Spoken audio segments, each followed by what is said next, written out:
Hello, welcome back to Super Freak. 2 episodes ago, I spoke about ridding ourselves of New Year's resolutions and what to do instead. Well, think of me today like your good old mate plonking down in front of you for a cuppa, checking in and saying, how's that going for you?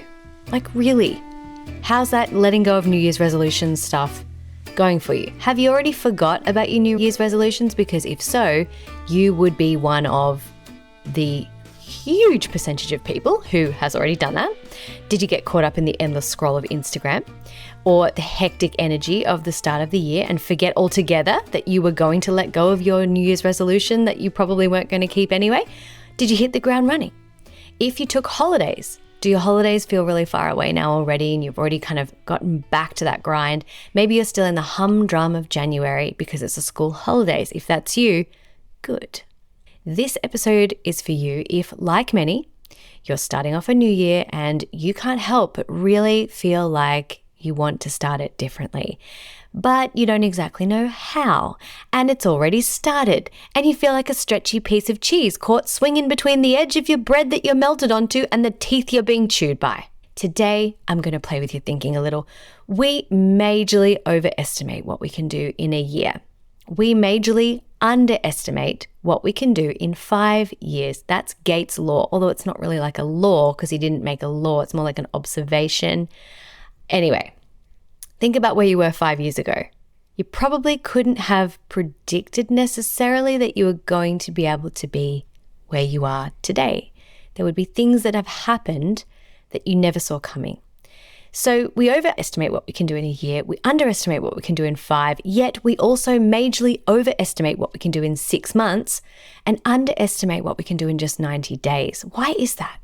Well, because our brains are incapable of fully comprehending and fully contemplating exponential growth. Exponential growth is like compounding interest, right? Einstein once said that compounding interest is the 8th wonder of the world, and I think that's pretty cool, but it still doesn't make it easy to comprehend. It's Einstein. So in order to understand why calming your farm right now is the best move, even though it's already January and you might be feeling like the year is going to go as fast as it did last year where it was June and then it was Halloween and then it was Christmas, you need to think differently about how achievement really works. And when I say achievement, I'm not talking about patriarchal, capitalistic, vile productivity hamster wheel achievement. This podcast, Super Freak, is about bypassing a lot of that. I'm talking about the kind of achievement where you go from good, comfortable, excellent, successful, wow, to astonishment, wonder, awe, excellence, mastery, the other side of risking good and seeing what's there, good to great, great to whatever's next. It's what we can call compounding success. While most people really buy into the string cheese problem of constantly needing to keep up with whatever's happening in the world and just, maybe I need to become more organized, maybe I need to focus better, try harder, market better, be more productive, make better reels. Oh my God. Super Freak is about eradicating everything that doesn't matter and simplifying down to precisely what does. So I'm going to share 2 things here. I'm going to teach you what compounding success is so you understand where I'm coming from and how to create compounding success doing less than you think. Let's go. So like I said, we overestimate what we can do in 1 year. We underestimate what we can do in 5. This is because we can't comprehend the compounding exponential effect of our actions. But it also works the other way. Set 6-month goals and we still overestimate what we can do. Set a 90-day goal, however, and we usually underestimate ourselves. We think it's too short a time span, 90 days, to see change. But the truth is, you can transform your entire life in 90 days. It's 3 whole months. Think about where you were 3 months ago, 3 months before that, and before that. That might be 9 months in total, but if you look back, you'll be able to spot the subtle changes each 90 days brings. Sometimes they're not that subtle, actually. 90 days is long enough for you to start, decide you hate it, leave, quit, stop, decide that you actually don't mind it, come back again, start again, and still succeed. It's enough time for you to make mistakes, fall off the horse, come back, get sick, quit, and still get results. And it's short enough for you to be able to change, move, pivot, adapt when things aren't going so well. How do I know? Because I have lived it so many times, and so have my clients. 90 days is a really fun amount of time to play with. Did you know that 90 days is 1% of the next 25 years? I know, 25 years is a long way away. It's really hard to comprehend. It's scary even. Impossible maybe. We have no freaking idea what kind of world we're going to live in 25 years, or even if we will be here. But that doesn't mean we can't think ahead. In some cultures, a 200-year plan is the field of view. I love this. It's generational. The plans are made for a time in the future when we know we won't be here anymore. And also when those who are going to be leading, they don't even exist yet. They haven't been born yet. So I love that. Anyway, back to our string cheese problem of it being January and we're feeling behind and all that. My friend, you have so much time. You make up the timelines for when things need to happen. And while having a date in your mind is a really nice thing, it's a healthy thing. It gets us going. If you're a high performer, sometimes it's the worst. Sometimes it just adds to all this over-the-top pressure, so much so that we forget we made it up. We made up the timeline in the first place. So forget January, forget your timelines just for a second. Creating magnificent or inspiring impossible things is not linear anyway. So let's talk about compounding effort, compounding effect, and compounding success. Okay, compounding effort is when the tiny focused things that you do every day add up to a greater whole that raises the bar for where you stand. I'm going to give you examples in a minute. So it's tiny little things that you do that add up. Compounding effect is when the efforts, those tiny efforts, they take on a life of their own that you were not able to do with your own physical energy and tiny efforts, or they have an effect when you stand them all beside one another. Compounding success is when you've stuck it out for so long that you've ridden out the peaks and the troughs and you're committed for the long term. And then things you could never have predicted or expected happen. Things that are so far out of your control once these effects take a life of their own. So let's think of a couple of examples. Let's say that you love to write. Rather than just talking about it, on the daily, you sit down and you write. With compounding effort directed towards an end goal, your consistent writing eventually leads to you having written a novel, then another, then another. And rather than merely just a lot of writing everywhere, your tiny daily efforts have compounded into something that you could hold in your hands, or many things, many books.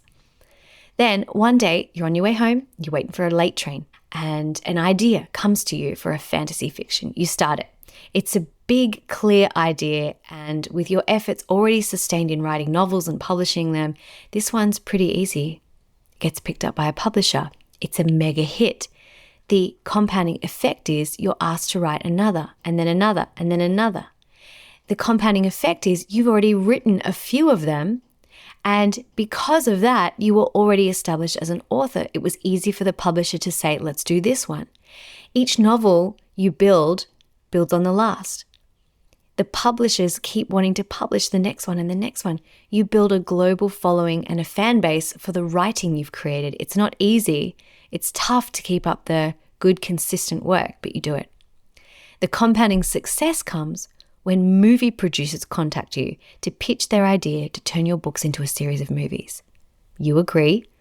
You're not a director, you're not a producer, you're not an actor, but where once you had a few scribbles on a page at the train station, your fictional characters have become toys that kids ask for presents, that they walk into the toy store and ask their parents if they can buy.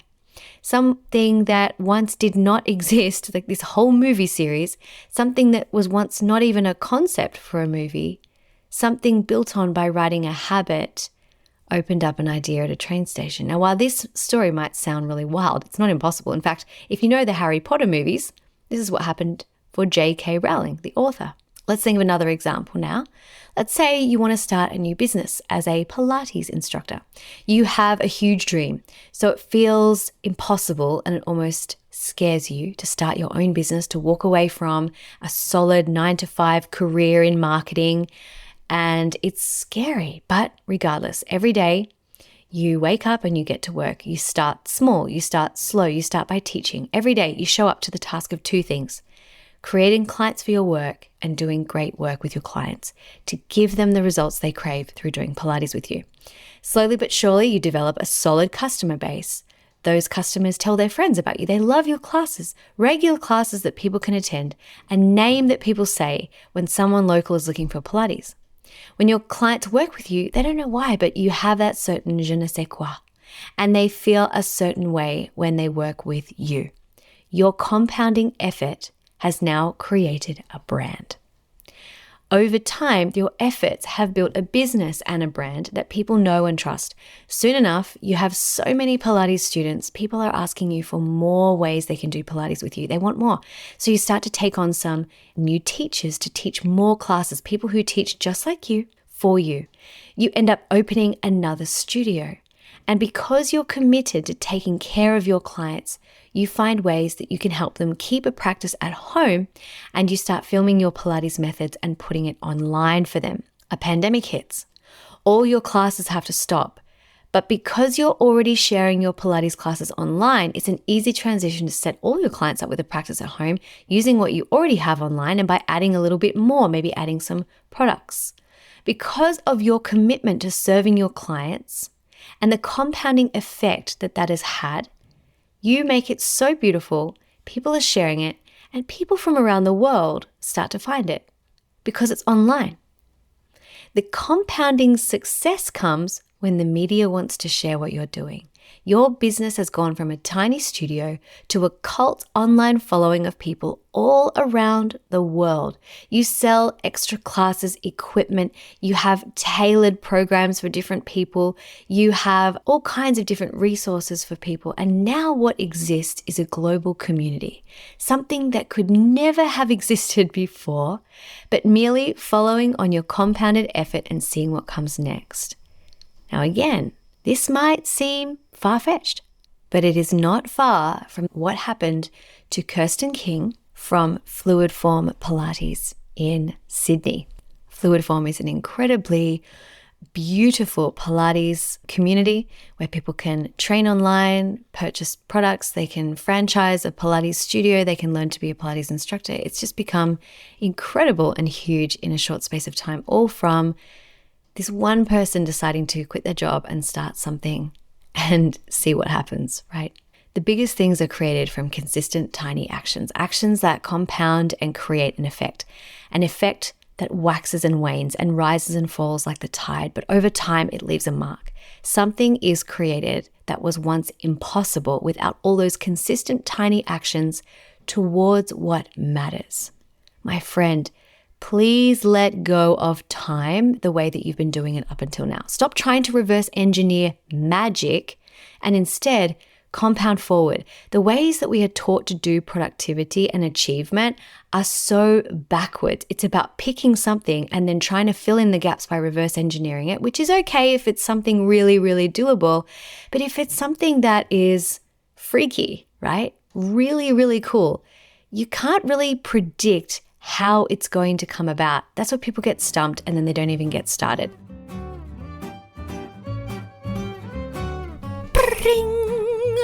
Okay, before we go any further in today's episode, if you're looking for something to stretch you, challenge you, guide you, expand you, and transform you this year, I want to invite you to check out 2 ways that you can work with me.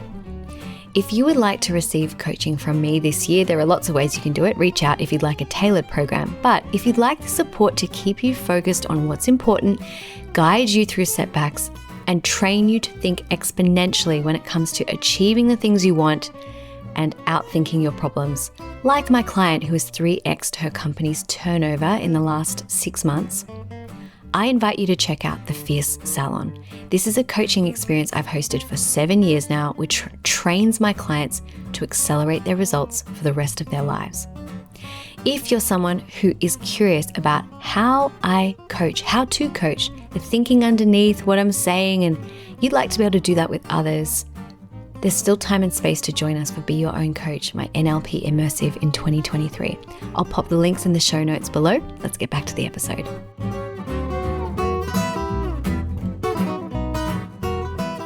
So here's what I suggest. be here.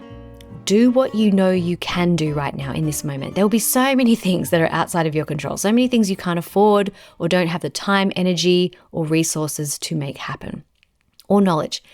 And yet there are so many things that are available to you right now. Tiny things, big things you've probably been avoiding, things you don't feel ready for, but they're there. Those are the things that matter. It's making the phone call that you've been avoiding making, asking the question of the right person, booking the trip, writing words every damn day, outlining the book, letting go of perfection and getting started on what matters and shutting out everything that is not what matters. It's a discipline and it's a rebellious act for art. Success is not linear. Going from where we are to the incredible, ambitious places you dream about is sometimes just one person at the right time in the right moment away. One opportunity that you say yes to. You never know when that's going to happen. You just want to be prepared.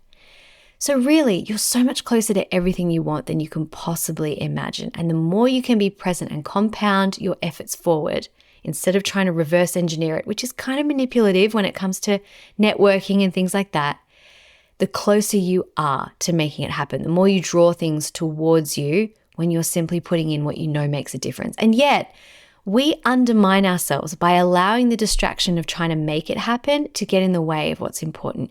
Now, you may be thinking at this point, Hayley, give me something practical. What does that mean? Are you saying not to reverse engineer things and make plans? Well, yes and no, but not exactly. What I'm saying is, you won't create magic by doing nothing. Manifesting, which is a bit of a, buzzword, a bit overused to be honest, is sorely mistaken for sitting around dreaming and doing sweet FA. You won't create anything by doing nothing, but you definitely won't create that magic by doing everything. It's just about doing what's important, doing what lines up with that thing and leave the rest, or do the rest, but just do the important thing, right? It's usually something that you know is important, but you put it off until another day and that day never comes. It's not urgent.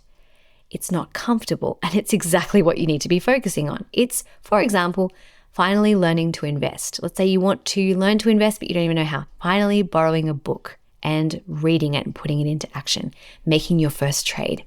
It's going to the gym or for a walk or a dip in the ocean every day before you start work or after work, because you know that eventually you want to have a healthy body. It's signing up to learn the skill that you know that you need in order to create some result, but you don't have that skill. You need to become the type of person who has that skill in order to create that result. A really solid clue on what you should be doing is it's uncomfortable, terrifying even, and it's exciting at the same time. You'll know in your heart or your gut or your soul, or your intuition, what it is, because that's the feeling you'll get when you think of it. It won't necessarily be linear. If you put in that effort right now, which is no more effort than what you're currently doing, it's just different. You, from this moment, will create a whole new future for yourself, right? If you turn the angle of where you're facing today, it won't feel like a huge thing that you're doing. But 25 years out into the future, or any time in the future, you'll end up somewhere else. It's kind of like if a pilot does not manage where they're going every single degree from where they take off, you can end up in a completely different country because 1 degree off, expanded out over time, you just end up somewhere completely different. In fact, it's not going to be logical because the path to exponential success is not going to be linear, but it will energize you. It may, in fact, be so illogical that you'll question if it's silly or if it's stupid or if you're nuts. You're probably bang on. You're going to have to be willing to face other people not understanding as well, because most people have bought into this idea that success is linear. For example, you go to school, you get an education, you go to university or college, you get more of an education, you get a job, you work in that job. You know the drill, right? When you're starting to question if it's okay or not, but you still have that feeling of being terrified and kind of turned on at the same time, now you know you're playing the right game. Slow down to speed up. The compounding success happens off the back of tiny efforts that compound. The pressure isn't actually all on you to create all those massive things, the movies, the huge business, the whatever that you dream of. Your job really is to do the tiny actions that matter, the compounding efforts that will eventually lead to an effect. Then keep doing the tiny efforts and the effect will grow into a compounded level of success all on its own, just like interest gaining interest, the eighth wonder of the world. So my suggestion to you, my friend, is this: let yourself dream. First, let yourself dream. Don't worry about the how, that comes later. Dream in isolation of logistics. Maybe your dream is of owning a farm in the Cotswolds, and right now you not only can't afford it, but you don't know how you live there with your current job. There you go. You've got the dream. Don't worry about the how. You've got the dream. Maybe it's to be in movies with the best of the best. You don't know how or when or where, but you've got the dream. Maybe it's to move to another country and open a restaurant. You've got the dream. It doesn't matter how, you've got it. Maybe it's to have a suite of businesses you get to pour all of your creative energy into that do wonderful things for the world. Done. Or to live off investments. Great. Or to start a fund that clears the ocean of pollution. You've got it. Okay, now, instead of getting your knickers in a knot and setting the bar so high in terms of when it needs to happen that you can't swallow your morning coffee for the anxiety closing your throat when you wake up each day, let's do the opposite and slow it right down. Bear with me. I know your highly driven, ambitious inner critic wants to say, Hayley, I want this to happen yesterday. Bear with me. Instead, imagine it's 25 years away. I know, it's a long way away, hard to comprehend. Bear with me. When you do that, when you push it so far out, don't you just feel the anxiety kind of settle a little? You feel a little bit more spacious, a little bit more calm. This is the place I want you to be performing from acting from. All right?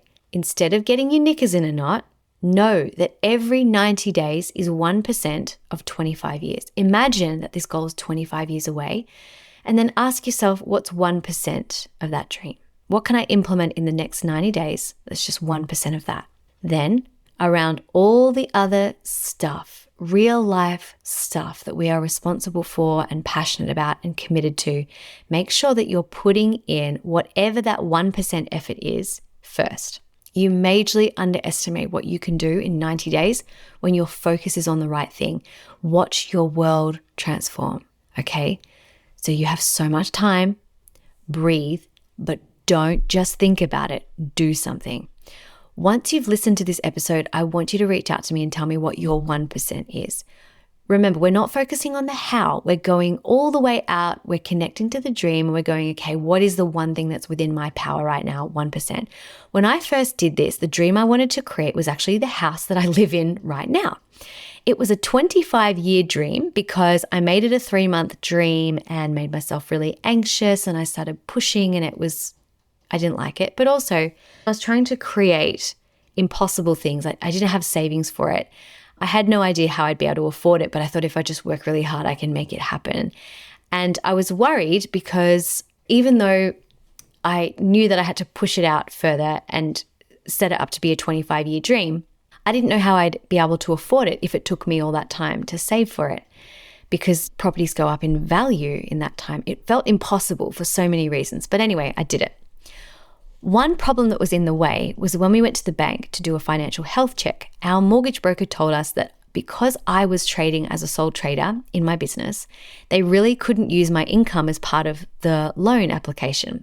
So my 1% for that next 90 days was just simply to shift into a company structure in my business in the next 90 days. 42 days in, we'd found a house, made a deal, and purchased it. Okay, other things happened, obviously. Like I said, it's not linear. So when you're focused and you're willing to put in your part and be patient, what I'm trying to say is you open up opportunities that can only exist on the other side of that. Your mindset changes. Your reticular activating system activates towards searching for new answers, closing different kinds of loops, answering different kinds of questions. So I hope my little story helps encourage you to have a go at this. And anyway, you really have nothing to lose, right? I mean, next year, the old ways of doing things will still be here. What's the harm in shaking it up? But my hope for you is that you allow yourself to dream in isolation, think about what 1% is, and instead of having huge lists of to-do for the next year, think about what's 1% of that big dream in the next 90 days and watch how much it feels amazing to know that you're on track to something incredible. Okay, remember to tell me what your 1% is, and please know everything you want is so much closer than you think. So stay curious, stay open, and I'll see you in the next episode, Super Freak. Ciao for now.